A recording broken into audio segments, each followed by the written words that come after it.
श्रीमन्नारायण नारायण हरि हरि ओम। श्रीमन्नारायण नारायण हरि हरि ओम। श्रीमन्नारायण नारायण हरि हरि ओम। श्रीमन्नारायण नारायण हरि हरि ओम। तब कुंता ने कहा, हे वसुदेव, मैं बहुत दुखी हूँ, अभागन हूँ।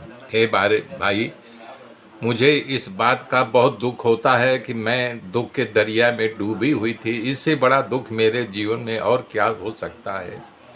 आप कभी नहीं आए मुझे सांत्वना देने के लिए, देखने के लिए।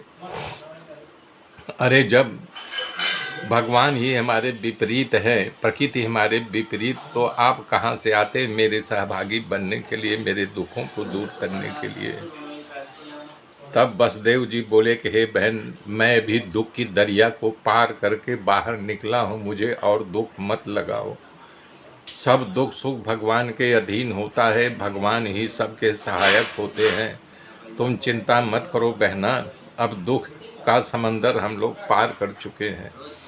इस प्रकार से अपनी बहन कुंता को धैर्य धारण कराया और बहुत सा उपहार दे करके उनको राजी किया। भगवान श्री कृष्ण और बलराम वहाँ जो उपस्थित तमाम नर वीरों थे, सबका उन्होंने स्वागत किया, सबको उपहार दे करके खुश किया। वहाँ नंद बाबा की छावनी में समाचार मिला कि श्री कृष्ण और नंद बाबा श्री कृष्ण ने यहाँ पधारे हैं। सुनकर ब्रजवासियों आनंदित हो गए और नंद बाबा से कहने लगे कि तुरंत हमको जो है हमारे श्याम सुंदर के पास ले चलो। छकड़े और रथ पर बैठ करके कुछ दौड़ते हुए जहाँ छावनी भगवान की वहाँ पर आ गए। नंद आदि ग्वालों को आता देख करके यदि वंशीय खूब राजी हो गए, खूब खुश हो गए। और जब भगवान को खबर पड़ी तो अपने डेरे में से, अपने छावनी, अपने तंबू से निकल करके बाहर आ गए और दौड़ करके नंद बाबा यशोदा को प्रणाम किया और दोनों भाइयों रोने लगे। उनकी आंखों में से आंसू टपकने लगा। माँ यशोदा दोनों को पकड़ करके गले से लगा लिया और अपने गोद में बैठा लिया, छाती से लगा लिया। सुखदेव जी कह रहे हैं सभी वहाँ बैठ गए और नंद बाबा के उपकारों की बात करने लगे। तब देवकी कहती है कि हे ब्रजरानी, आप मेरे साथ जो मित्रता पूर्वक व्यवहार किया है उसे हम कभी नहीं भुला सकेंगे। यशोदा जी, इनके बदले मैं इंद्र का ऐश्वर भी आपको दो तो भी वो कम ही होगा।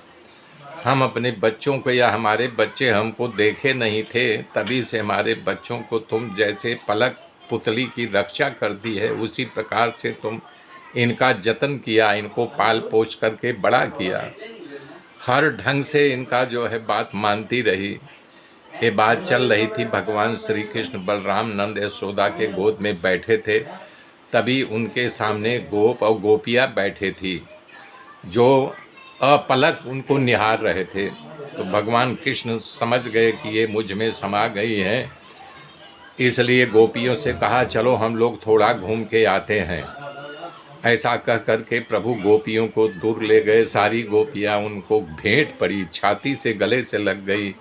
तो भगवान ने सबको सांत्वना दिया कि बोला कि तुम लोग हमको प्रेम करते हो, यही बहुत बड़ी बात है।